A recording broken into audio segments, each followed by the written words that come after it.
¿Qué tal? ¿Cómo están todos ustedes? Pues bueno, en esta primera entrega de una serie de podcasts que esperamos realizar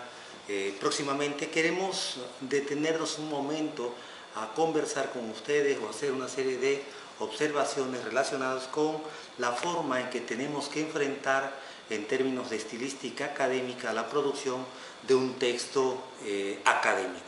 En este caso, tendríamos que recordar que para el caso de las ciencias sociales, especialmente de la comunicación y de la pedagogía, existe lo que se conoce como el Manual de Publicaciones del estilo APA, es decir, la serie de recomendaciones que esta asociación a nivel internacional nos recomienda cuidar a la hora de la elaboración de un texto académico. Pues bueno, esta sería la primera recomendación, que si de pronto nosotros tenemos dudas para producir un texto académico, lo más recomendable es consultar en internet o buscar en una biblioteca o en una librería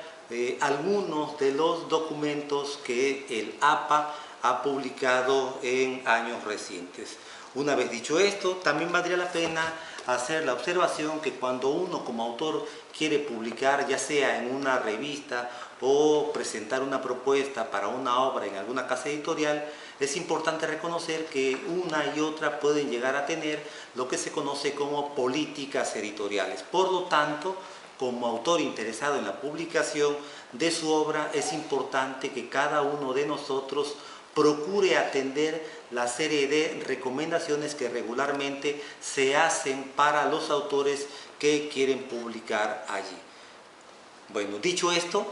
ya en el terreno de, digamos que lo práctico y la tarea diaria de sentarse a elaborar un texto académico, suele ser difícil que alguien que es novel, que es novato, que por primera vez se escribe, conozca en términos generales y por supuesto en términos particulares qué son aquellos detalles de estructura y contenido que debe de cuidar a la hora, por ejemplo, de utilizar las fuentes de consulta. Hay algunas recomendaciones en esta obra a la que sí hacía referencia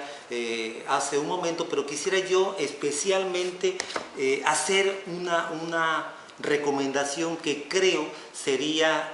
la forma más directa de comprender, de dimensionar, de alcanzar a reconocer esos pequeños detalles que es necesario cuidar a la hora de utilizar las fuentes de consulta. Recordemos que cuando uno hace un trabajo académico, ya sea un artículo o está en vísperas de elaborar una investigación, es importante contar con literatura especializada, es decir, haber buscado autores que vayan acompañando nuestros argumentos y vayan permitiendo precisamente la fundamentación mejor de nuestros planteamientos. Y en ese sentido, algo que suelo recomendar a los estudiantes, ya sea de licenciatura o de maestría, es que se remitan a un libro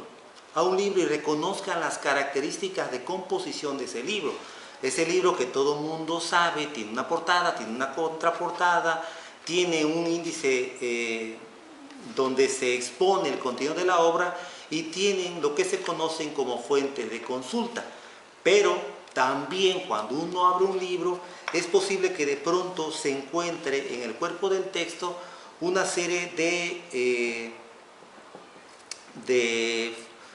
citas, un conjunto de fuentes que el autor consulta. Y en ese sentido valdría la pena que como lectores nos demos cuenta que cómo cita un autor, es decir, cómo utiliza las fuentes que ha consultado para fundamentar mejor su trabajo. Y en ese sentido nos podemos dar cuenta, por ejemplo, que a la hora de ver la bibliografía, nos podemos dar cuenta que la bibliografía se integra por un conjunto de obras consultadas donde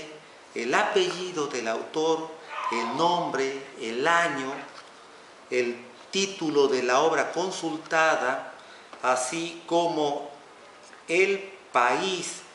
y la editorial son, digamos que, la forma de estructurar precisamente la presentación de esas fuentes documentales que se han consultado. Pero si de pronto nos remitimos a los interiores del texto, nos podemos dar cuenta que cuando se hace una referencia a un autor, es posible que nosotros parafraseemos o bien que el autor haga una cita entrecomillada. Lo que quiere decir entonces que a la hora de identificar a la fuente consultada es importante que cuidemos algunos detalles. Por ejemplo, si nosotros de pronto parafraseamos, es decir, ponemos las palabras del autor consultado en nuestras propias palabras, en nuestros propios términos, tendríamos que hacer la referencia a la obra haciendo mención del apellido y el año de edición de la obra, nada más. Solo en aquellos casos cuando entrecomillamos, cuando utilizamos una referencia larga o pequeña, pero es entrecomillada, tendríamos que hacer referencia al apellido, por una parte, al apellido, al año de edición de la obra y posteriormente a la página desde donde nosotros extraemos precisamente esa cita a la que hacemos referencia entre comillas. Pues bueno, yo creo que si alguien tiene dudas, por una parte está consultar el manual de publicaciones de la APA en cualquiera de sus ediciones,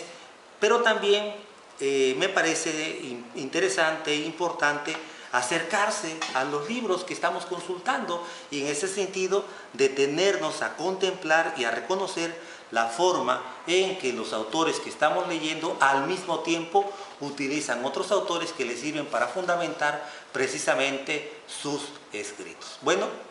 por ahora ha sido todo, esperemos que pronto nos volvamos a ver y escuchar. Gracias.